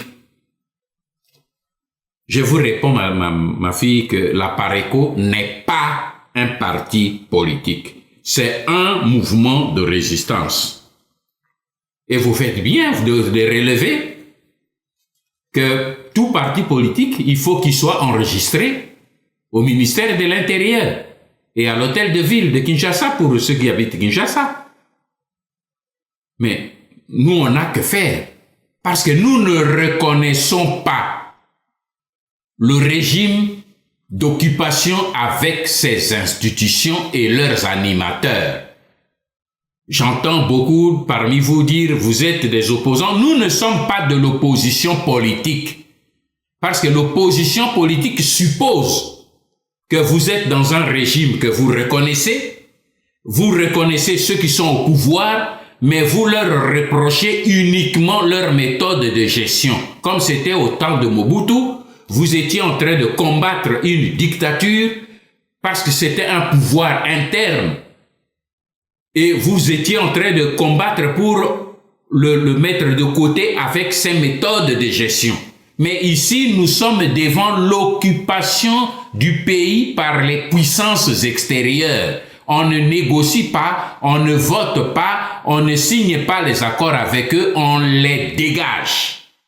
C'est ça, ma fille. C'est ça, mon frère. Le problème, c'est que nous devons dégager ces gens. C'est pour cette raison, vous avez dit, mais la PARECO n'étant pas à l'intérieur du pays, mais comment faire le contact? Je vous dis que au point de vue contact, à l'extérieur, notre site à PARECO que vous connaissez a affiché tous les contacts de tous les représentants de la PARECO dans le monde. En ce qui concerne l'intérieur du pays, la PARECO évolue à l'intérieur clandestinement parce que nous ne reconnaissons pas ces gens, nous les combattons comme les résistants. Les résistants sont des clandestins lorsqu'ils sont à l'intérieur du pays. On ne peut pas afficher le jour où vous verrez que on a affiché le siège de la PARECO, c'est que nous ne sommes plus dans la résistance. À Kinshasa, je veux dire. On ne peut pas afficher le siège. Nous y sommes d'une manière clandestine. Nous avons les hommes qui sont là-bas. Si vous avez envie d'entrer en contact avec la PARECO, vous allez dans notre site, vous choisissez l'une des personnes qui est là, et vous entrez en contact avec elle. Nous prendrons des dispositions pour vous connecter avec le réseau qui est à l'intérieur, que nous appelons notre 5e colonne, mais avant de vous connecter, nous prendrons soin de vous passer au scanner pour être sûr que vous n'êtes pas une taupe qui vient pour découvrir les réseaux qui sont là. Parce que nous sommes déjà tombés dans le piège. Nous avons déjà perdu quelques personnes à cause des taupes qui se sont fait passer comme pour des patriotes. Mais avec l'expérience, nous prenons de plus en plus de précautions. Nous sommes obligés de protéger les gens qui sont à l'intérieur du pays là-bas parce que ils travaillent pour la libération de notre pays. Enfin, vous avez posé la 4e question, qu'une fois sur place, est-ce que je serai candidat président de la République? J'ai dit, ce qui nous intéresse d'abord, ma fille, c'est la libération du pays. Il faut d'abord libérer le pays. Le reste viendra. Quand je serai là-bas, je suis un citoyen congolais, je serai certainement candidat. Mais ce n'est pas ça la priorité. La priorité aujourd'hui, parce qu'aujourd'hui, au moment où nous sommes, nos ambitions personnelles constituent un frein. Le pays est en train de mourir, vous êtes en train de discuter qui sera président, qui sera vice-président, mon parti. Non. Nous refusons ce débat-là maintenant. Ndako ezoko zika, au lieu de Zwanda ou Bomamoto, mais avant tout Bomamoto, et yoko za chambre nini, yo yebisangai, yoko za na chambre à coucher, na chambre numéro 2 ou 3, et la maison est en train de brûler. Problème est monen, tout ça, Mama Congo, ndako ezoko zika. Il faut d'abord te protéger, te sauver Mama Congo. Yango anana bandeko nanga bazé na ba parti politique na ba mouvement de résistance na tant to solo laka so bengisi moto to bisa Congo oui mais alors to fanda na to yokana position na biso nga bia ndeko na so bandi débat wana to kabwana parce que c'est moment yo to koki ko sala na no débat ya ko ba ngai président ngai vice-président ngai ministre de la défense ngai boy non yango moni na vision na ngana lobi ba ambition eze côté parce que ba mosusu bazé na kati ya mboka ba mosusu bakoya après donc biso poignet tozo banda bitumba to kamata ba position so bon bandeko bakoya après non to sikola na no mboka et le reste ça va venir après. Merci beaucoup. Merci beaucoup Tosikola, d'abord Mboka, le reste viendra après. Et Yano Kitoko, il y a président national de l'Apareco, Honoring Banda, Zambokwa Tumba, liste Ezalimo Moulaï, Nabanzito Komi, presque Nasuka, Tolexasiko et parole au dernier intervenant. Il s'agit bel et bien de Félix Ziola de Canal Kin TV. Félix, mon petite présentation, Tuna Motuna Nayo. Mbote Mwana Mboka Honoré Ngwanda, c'est Félix Ziola, journaliste na République démocratique ya Congo. Nazali na quelques préoccupations, mibale tope misatu, ya liboso nazali kobanda na likambo itali penza oyo to yoki ozali na plan d'action ou plan ya rédaction tope ya lisiko pona République démocratique ya Congo. Na ebite plan yango ezali nano nini soki okoki yanola ya mibale kaka na o etali plan osengi déjà que ba opposant oyo bazali na kati ya République démocratique ya Congo ba sangana na likanisi oyo zali na yango poete plan oyo zanango déjà ezali pona kosikola peuple congolais. Mais ba opposant oyo osengi basangana elongo na yo pe osengi bango ba démissionner pona nini osengi bango ba démissionner kasi eloko mususu pona nini otiki bango te lokola bazali na kati ya ba institution basusu bazana kati ya mosala penza babunda na kati tango yozali ko bunda na libanda. Motuna mosusu ezali Honoré Ngwanda ezali balobi ke yo zali ko juger ba terre politique nyoso o bazwami na kati ya mboka bazali batoyo bazali ba collaborateur pe bazali ko yokana na pouvoir en place. Ozali sûr na eloko yo ozali kokanisa. Est-ce que na kati ya bato nyonso oyo bazali na kati awa bato sérieux bazali te soki bato sérieux bazali okoki kotanga ezali nani? Honoré Ngwanda likambo mosusu ya misato pe ya suka ezali tomonaki yo ozalaki na mouvement na bane elekaki makasi structure na yo ozali kokamba ezalaki tango nyonso na ba publication mais lelo ba révélation ya makasi ndenge ozalaki nango ezali te. Est-ce que okomi affaibli quelque part to okomi kobanga pouvoir oyo ezali sur place? Merci. Merci mingi ndeko Félix Ziola pona mituna kitoko parce que mituna outi kotuna ezali moboko ya makambo bozindo ya makambo oyo ezali kosimba mitema ya biso ba résistant lelo pe ya peuple congolais ezali solution nini poto bimana yango na kati ya lifelo oyo mboka na biso ezali kozinda na kati poto silisana na banguna oyo baye kokota na mboka na biso ya solo nini eleki mikolo ezaki na le 16 décembre ya mbula oyo euti kosila na zwaki bongo na kombo ya ba résistant pe ya mouvement ya résistance na ngai ya Pareco na salaki proposition ya 7 mesures ou 7 actions oyo biso nyonso bana mboka ndenge na utaki koloba ba congolais ezai problème ya un groupe de gens ezai biso nyonso bana Congo ndenge nini tomitia esika moko po to bima na kati ya nkaka oyo tozali na yango.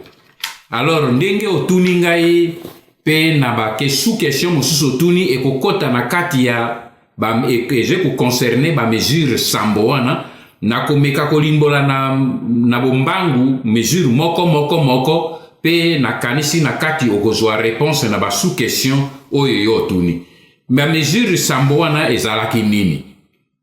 Mesure ya liboso nasengeki bandeko na ngai oyo bazali na kati ya opposition politique. Touti kosala ba différence entre opposition na résistance. Bandeko bazali kosala opposition politique na kati ya mboka pe bazali na terrain bango ba suspendre ba activité politique na bango nyonso na le 31 décembre 2017 oye uti kosila pona kotalisa que ezali rejet baboyi maintenant pouvoir efandi na kati wana ezali lisusu na légitimité moko te ezali lisusu na valeur moko te tina bango baza na kati ezali te ba suspendre activité politique ezali lokola balongola étiquette na bango ya opposition bi toboyi meme kozala ba opposant na bino pe na limbolaki mingi na bandeko mosusu batunaki nga motuna wana nalobi nazwaki meko wana na bengi bandeko wana pona nini oyo ya biso ya nini ya opposition oyo tobengaka bango bakolabo po ezali lifinga te po ezali ya solo ke bazali bakolabo na kolimbola yango po otuni nga pe motuna la lesu na kozongela yango me nalingi kotalisa ke bango nyonso ntango baboyi maintenant balongoli babendi nzoto balobi biso tolingi lisusu ba institution te pona nini po bango bayokanaki na accord oyo ya bango moko basignaki na Kanambe avec ba évêque que na date oyo wana ya le 31 accord esili il faut Kanambe ba élection esili Kanambe akenda pe bango basa biso zaki d'accord te po tolobi ba élection wana ki Kanambe akende ko résoudre problème ya occupation te donc na sina limboli ya momingi na kozongela yango te mais au moins biso na bango na le 31 décembre tokomaki na point de vue moko o bango baye ko rejoindre biso pona ko reconnaître que pona bango pe ba institution wana nyonso ekomi caduc pona biso ezalaka toujours comme ça. Donc pour une fois tokutani na bango ezelokola mwese na sanza bakomi na position moko so mwese na sanza bakomi na position moko na mokili pe na biso na terre tozaka tobenga éclipse. Donc tokomi biso na bango kwa na point d'éclipse yango na lobi na point d'éclipse ya biso na bino. Alors to tirer toutes les conséquences pour une fois que tozai d'accord sur certaines choses to yokana po tosala makambo ya bana mibali basalaka tala position ya liboso ya mwana conséquence nango na position so to miti esika moko batu so baze esika moko il faut ba mi organiser to mi organiser na kati ya front patriotique ya salut public. Cela veut dire que ces partis politiques po to banda ko wera pouvoir te na lobby ya mingi awa situation ya mboka na biso ezepo ya ko wera pouvoir te to miti esika moko po to sala schéma ya ko meme peuple na biso to benga na bato yo po to ko compter likolo ya ba mindele o baze libanda te bango baze ba complice ya bato baze na mboka na biso. Alors biso mokonde to mi organiser po to sikola mboka na biso yango wana na lobaki to mi tia ensemble po na kati ya front patriotique ya salut public meko ya misato na lobi eleko yo toze na kati wana. Alors esika conséquence ya monene ezali wana na bi bandeko na biso oyo baze na kati ya ba institution ba démissionner ba ya ko rejoindre ba démissionner j'ai conséquence ya ba 2 points oyo to uti ko na uti ko limbola ba démissionner po tango bango ba ko démissionner ba institution wana e ko perdre légitimité et pas ya ba communauté internationale o ba ko reconnaître bango parce que les ko boye na Sénat ba opposition yo se longoi na parlement opposition yo se longoi nani na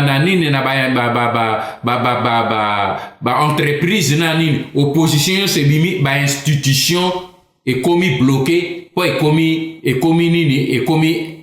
inadéquate. Alors, en ce moment-là, tu bloqué bango.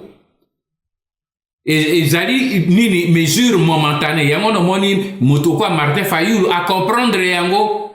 Yebe a joué mesure wana a batindela ki mbongo a zongi seri bango mbongo abi na ze isusu na katite. Mais ce qui Fayulu azara qui suivi na ba 40 députés à UDPS na ba mususu ya ba obi ba na opposition. Mais parlement est télémi.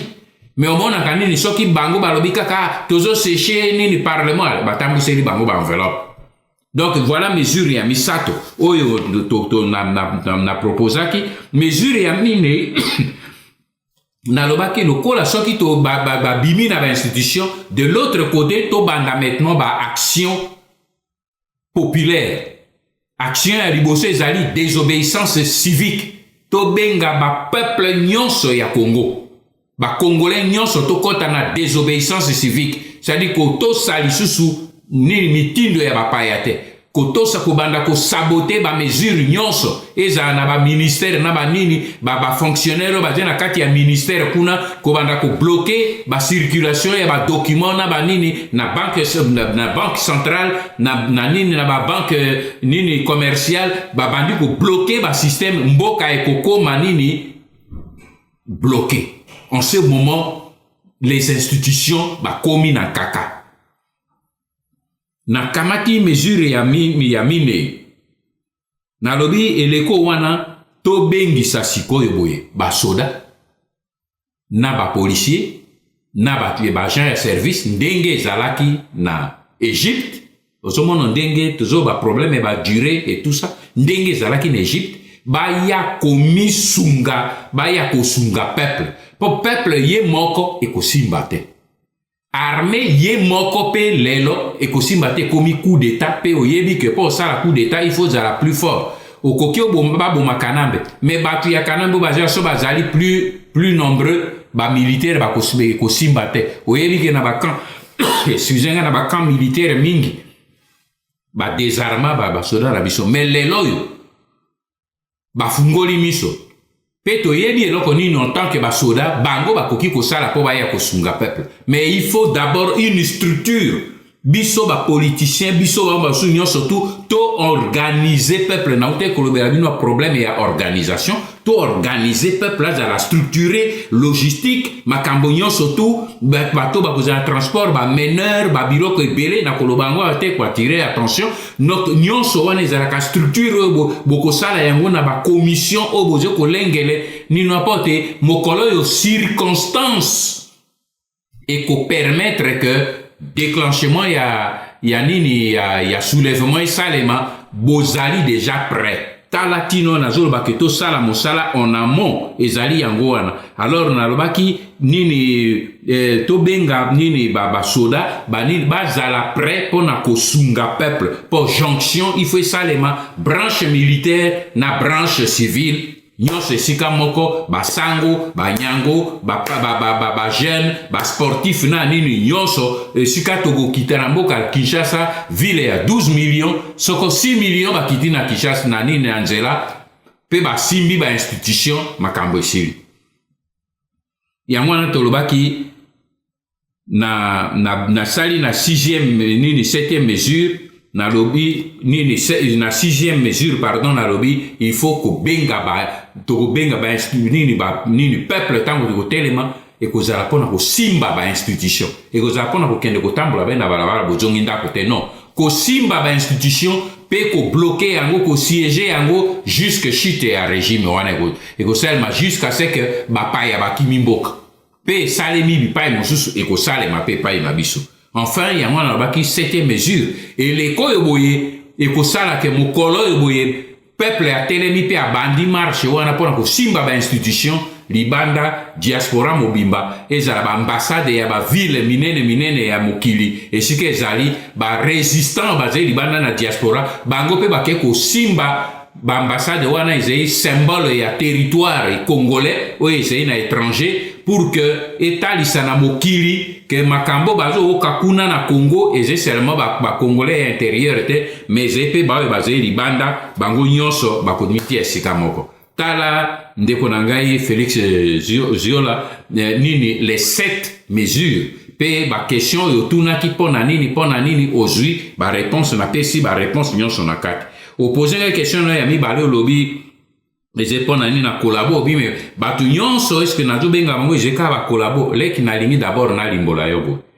kolabo eza nani balobaka na kolabo eze terme français bato eboye basali babimisi kombo wana eze biso te eze honoré mana eze ba français kolabo euti na terme na mot français collaborationniste ezali bato eboye tango Hitler a occupaki la France bato nyonso français nyonso oyo andimaki kosala directement ou indirectement na régime ya Hitler comme Pétain babengaki bango ba kolabo c'est-à-dire ezali moto eboye ba yei ko occuper mboka na ye mais ye au lieu abunda a résister abunda abwaka bapaya libanda andimi bapaya wana bakoma bakonzi na ye to bakoma barivo na ye abanda kowelana na bango ba pouvoir to abanda kondima bapesa ye mitindo pe ye azala na se batu wana banso babengaka bango bakolabo eze lifinga te ye qualification et todo qualifier qualification selon ba terminologie oyo ba bazaki liboso na biso babengaki ko kanisa te ke tango to benga kolabo tozo finga te eze ko qualifier ceux qui ont choisi de collaborer de traiter même pas d'être soumis mais de traiter avec tout homme tout Congolais qui accepte de traiter avec le pouvoir d'occupation on l'appelle dans la terminologie politique collabo. Alors yango wana na yipsio ke soki na tozo benga bato wana nyonso kolabo ezete me na kati na bango boko na kati na bango bazali ba kolabo te me bazali bo ba kolabo bazo mona na lokola ba kolabo me bazali ba kolabo te po biso moko to yebi ke bazali batu ya 5e colonne ya réseau bazali peut-être ko ebele ko koka na ba kolabo te c'est vrai mais bazali moko bazali na kati mais biso loko ndenge osengi na koki kotangelo ba kombo na ngote po biso to kokengele nde bango po nini ba papa ya ba ya konyonga bango te otuni ngai motuna ya mine ya misato olobi pona nini to sala kalisusu ba révélation mingi lokola karate leki na yebisio peut-être que oze kolanda biso bien te mais eloko na koki kolimbola yango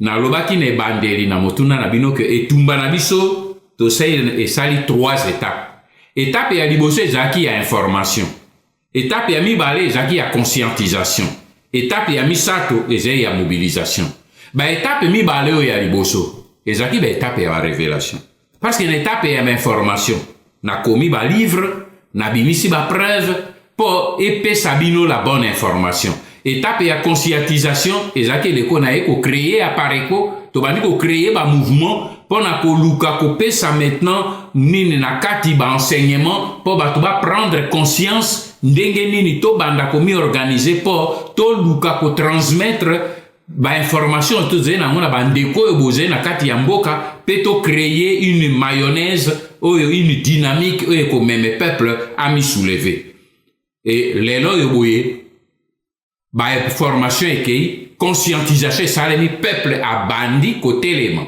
peuple a bandi côté élément debout d'où ba marche bozo ko sala en même état bozo ko sala ngo avec exactitude te na uti ko sola na bino ba erreur nini bozo ko sala na tali sibino pona nini na ze ko ndima ba marche wana te na tali sibino. Mais maintenant to komi na phase oyo ke esengeli mingi to kotande pona ko luka ko tele misabande ko na biso likolo makambo ya koloba ezebele me to distraire lisusu ba congolais na ngote tolobi mingi pe bolobi ke tolobi mingi yango na phase oyo to komi na ngo ya mobilisation ezali plus phase ya ko tele misa peuple likolo ya ko fukusa likolo d'où les 7 mesures oyo na uti ko proposer bino po esala ke to kita vraiment na terrain to koma na phase ya suko ya corps à corps na munguna po na kosilisana na ye abima pe akende seko ko kanisa te ke apareko plus que jamais l'apareko est plus forte que jamais parce que la conjoncture est pessimistique raison. Na début tozalaki na difficulté, mais lelo yo boye la vérité et pessi apparaît ko force. Motomo congolais oyo aze kondimate ke pays est occupé ze kaka oyo batubi emiso. Oyo balobakate, il n'est pire aveugle que celui qui refuse de voir. Mais congolais nyoso ya zena miso aze kotala yebi que lelo yo boye mboka ezali occupé. Et lelo yo boye il faut totelem parce que l'heure est la vérité yango yo boye. Et seule la vérité triomphe. Et la vérité triomphera avec la pareko. T'as la joie et détermination de Zenangwe Yangouan. Merci beaucoup, que Dieu vous bénisse. La vérité triomphera, bien sûr, avec la résistance, avec fer de lance, Alliance des Patriotes pour la refondation du Congo à Pareko en sigle. Honoring Mandaza Mokwatumba, Tokomina Souka, il y a entretien à Bisso. Avant de clôturer, na évité ce qu'on a na dernier mot, Yakopesa na Banamoka Oyo branché. Mokili Mobimba Obaze Kwando na Ngonga Oyo na tous les médias Oyo poto média ya Mboka soko za loba nazongisi Anthony Panayo. Merci Grégoire pour le mot de la fin. Na kozala molaité. Na lingi pour la fin d'abord ko remercier baleki pe bana nangai po mingi na kati ya journaliste oyo posé ngai question lolo bana basi mingi wana ce sont mes filles et la plupart aussi ce sont mes garçons. Donc na pesibino d'abord merci mingi na initiative pe courage oyo bozui pona te to échanger ce qui na lobby peut-être un mot ou j'ai eu un mot qui a blessé l'un ou l'autre. Je vous demande d'excuser, mais c'est le souci de la vérité. Pour que Namboka oye abiso ba peuple ba ye ba vérité. Palek nanga eloko e pesingai pasi mingi. C'est de voir le niveau d'information bozé nango. Il m'a semblé, na koki komi trompé, mais il m'a semblé que bozali trop sous-informé. Je comprends cela parce que tout a été fait par le régime d'occupation pour que vous n'ayez pas la bonne information sur ce qui se passe, sur le combat où ils écolent Kanambo Kanabiso. Mais je crois qu'avec l'initiative Obino Bozui, avec le peu on a aussi quoi apporter Bino, je souhaite que ce dialogue continue. À moins que, Ngando anabakwe la Bino, mais, ou à moins que to libérer Pemboka avant que Bango bakwe la Bino. Mais, na eloko na sengi na bino. Bo prendre conscience. Situation otoze na muna mboka na biso. Bande konangai. Soki biso moko ba Congolais, to kamati yango na maboko te, ekozala pasi. Parce que baze ko meme biso, bazo meme bino, élection, ndenge na uti ko yebisa bino bande konangai, tozali lisusu na schéma ya ba élection lelo te, tant que to libéré mboka te. Parce que tango bino bozali ko kende ko voter bango. Tango bino bozo kende na vote, bozali ko pesa légitimité na régime rwandais ya occupation. Tango bino bozo zwa bulletin de vote bozo tia bolobi toko voter motuna biso bozali ko pesa na kanambe le permis de tuer. Po ba mindele tango nazo sola na bango bazo lo bananga monsieur Mbanda vous parlez du peuple congolais, mais c'est ce peuple qui est allé voter kanambe. Et c'est là que je leur dis non, c'est parce que vous ne connaissez pas la réalité de ces élections telles que Zolek. Mais pour Nabato et Yapoto, Bango Bakoyo Kakaka, les élections se sont passées, poni ba image ndenge le quoi basé ba spécialiste et à communication, talisi bino molongo molai, le peuple a voté massivement. Et puis lobby, c'est Kanambe qui est sorti, nini et tout ça. Lobby bako memela bino, un Kanambe bis, soko ba moni que peuple azo telema, azo salamatata mingi, alors bako yabi bo tikato lukela bako Kanambe bis, le quoi bazo lukela bino bakatumbi lelo, bazo lukela bino bakamere lelo na bako luka parce que lelo mindele bandeko nangai balingi congolais a gérer lisusu mboka na yete. Oyo naze koloba ça me coûte l'inimitié ya ba mindele mais soki na lobeli binote motu mosusu akolobela binote marche c'est bon mais soki to telemi ezala po ebomisa bana pe to ya kokunda bango pe to fanda na ndako te marche ezala to zwi mboka même eta bana bakpeyaki makila na bango ekoma comme makila ya bamartiro to ko vénérer bango mpona koloba bakufi pamba te balibere mboka na bango bafrançais bazalaka na fete oyo baze kosala mpona kofete barésistant bakufaki me biso tozalaka kolela kokunda esili non il faut to mi organiser to réparer ba erreur na biso ezala ba sango ezala ba catholique ezala ba protestant ezala ba kimbangiste ezala ba musulman ezala ba homme politique et tout ça to mitia esika moko to tala ba erreur nini to sali jusqu'ici to corriger yango na sur le plan de l'organisation